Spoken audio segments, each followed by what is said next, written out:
Stats show that the average investor actually underperforms the stock market. Shocking, right? It's a common trap, chasing the hot tip or the next big thing. But what if there was a way to build wealth consistently, with less risk and more confidence?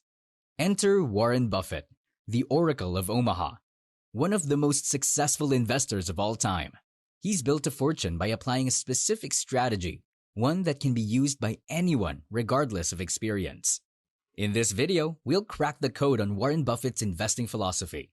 We'll unlock the secrets to his incredible success and show you exactly how to apply them to your own portfolio. And in the end, I will share 3 stocks that Buffett is investing in for third quarter of 2024. So if you're interested in building a strong portfolio, you might want to stick around.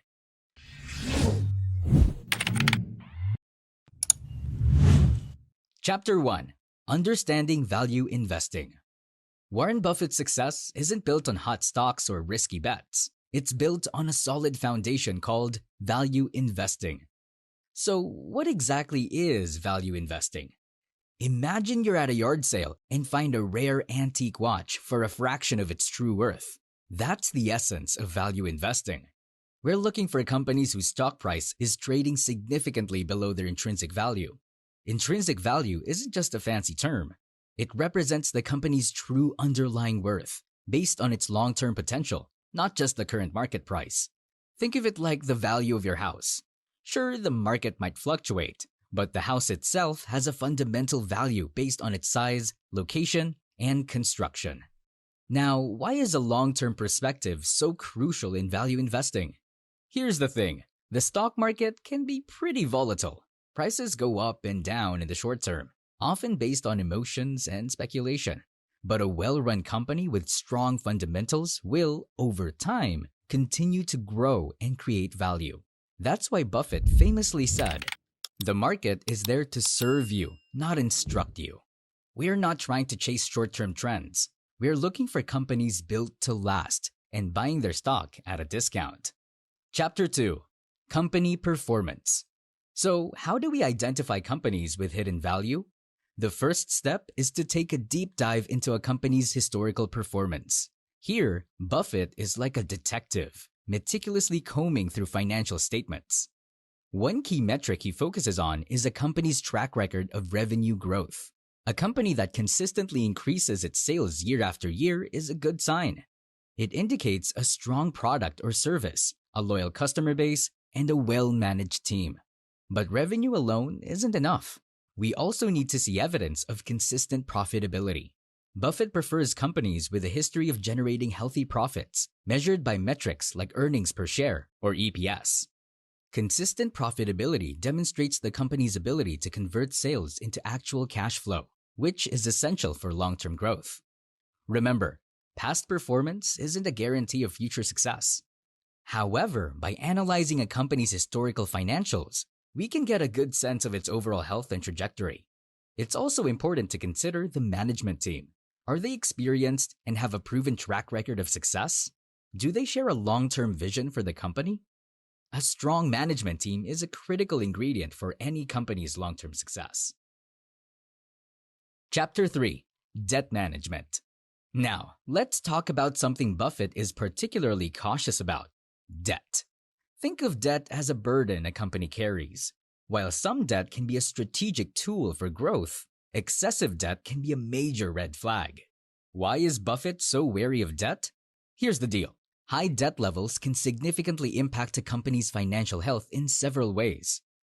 First, it eats into their profits.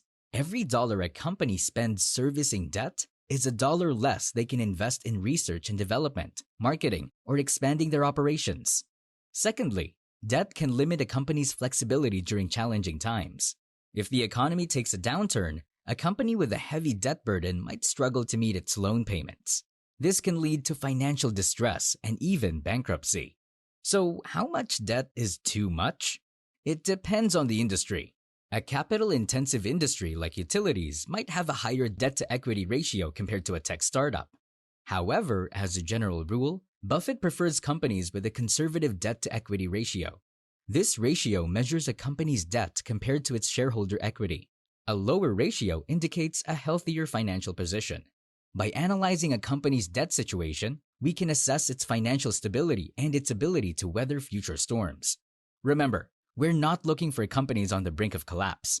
We want strong, well-managed businesses with the potential for long-term growth. Chapter 4. Profit Margins. We've established the importance of a company's historical performance and financial stability. Now let's zoom in on a metric that's music to Warren Buffett's ears: profit margins. Profit margins tell you how much money a company keeps for every dollar of revenue it generates. There are different types of margins, but Buffett focuses heavily on the gross profit margin and the net profit margin.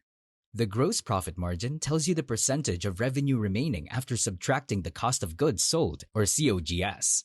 Basically, it shows how efficiently a company converts its raw materials and labor into profit. Now, the net profit margin takes things a step further. It considers all the company's expenses, including operating expenses, taxes, and interest payments. This metric reveals the company's overall profitability after accounting for all its costs. Why are profit margins so crucial for value investors? Because high and consistent profit margins are a strong indicator of a company's competitive advantage. Remember, the goal is to find companies with a moat, a sustainable edge over their competitors. This moat could be their brand recognition, unique technology, or a strong distribution network. High profit margins suggest the company has a moat, allowing it to command premium prices for its products or services and generate healthy profits in the long run. Chapter 5. Competitive Advantage and Product Uniqueness. We've talked about strong financials, but let's face it, even a financially sound company can struggle if it doesn't have a competitive advantage. Remember the moat we mentioned earlier? This is where it truly comes into play. Think of it this way. Imagine a castle surrounded by a wide moat. That moat protects the castle from invaders, just like a competitive advantage protects a company from its rivals. So what kind of moats does Buffett look for? Here are a few things to consider. Unique products or services. Companies with innovative products or services that solve a specific need or offer a clear advantage over competitors are highly attractive. Think of companies like Apple with their iconic iPhones or Google with its powerful search engine. These products have created a loyal customer base and make it difficult for competitors to catch up. Strong brand recognition. A well-established brand with a loyal customer base is another powerful moat. Take a company like Coca-Cola, for example. Their brand recognition is so strong that even generic colas struggle to compete. Consumers trust the brand and are willing to pay a premium for it. High switching costs. Sometimes the moat isn't about attracting new customers, but keeping existing ones happy. Companies that create high switching costs, where it's expensive or inconvenient for customers to switch to a competitor, have a significant advantage. Think of software companies with complex platforms or subscription services with a ton of user data stored. Switching to a competitor can be a big hassle, making customers more likely to stick with the existing service. Buffett doesn't just look for good companies, he looks for great ones. The ones with the moats that keep competitors at bay and ensure long-term profitability. Chapter 6. Discount to Intrinsic Value. So far, we've identified the key characteristics of strong companies for value investing. But here's the golden rule Buffett lives by: never pay full price. We want to buy stocks at a significant discount to their intrinsic value. Think of intrinsic value as the company's true worth, considering its future potential and not just the current market price. It's like buying a designer watch on a massive sale. You're getting incredible value for your money. But how do we determine a company's intrinsic value? It's not an exact science, but there are several methods used by investors, including discounted cash flow or DCF analysis. This method involves investing a company's future cash flows and then discounting them back to their present value. It's a complex calculation, but it gives you a good sense of the company's inherent value based on its projected future earnings. Multiple analysis. This method compares a company's financial ratios, like price to earnings or PE ratio, to similar companies in the same industry. If a company's PE ratio is significantly lower than its peers, it could be a sign that it's undervalued. Chapter 6. Top 3 Buffett Stocks. At the beginning of this video, I mentioned a bonus, a peek at 3 stocks Warren Buffett has been buying recently. Remember how we talked about identifying strong companies with a long-term perspective? These picks are a great example of that strategy in action. First up, we have BYD or BYDDF, the leading EV maker in China. Buffett first invested in BYD back in 2008, recognizing their potential early on.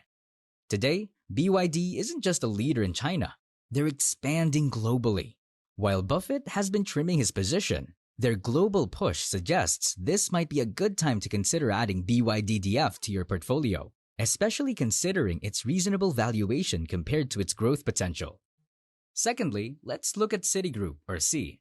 It might not be the first name that comes to mind for value investors, but within Berkshire's bank holdings, C offers a compelling risk-reward opportunity. Trading at a discount to peers and with a potential turnaround underway, C presents a chance to invest in a company with significant upside. Remember, we talked about the importance of strong financials? Citigroup, despite past challenges, is showing signs of improvement, aligning with Buffett's focus on long-term value. Finally, we have Chubb or CB, a recent addition to Berkshire's portfolio. This global insurer boasts a long track record of steady earnings growth and consistent dividend payouts.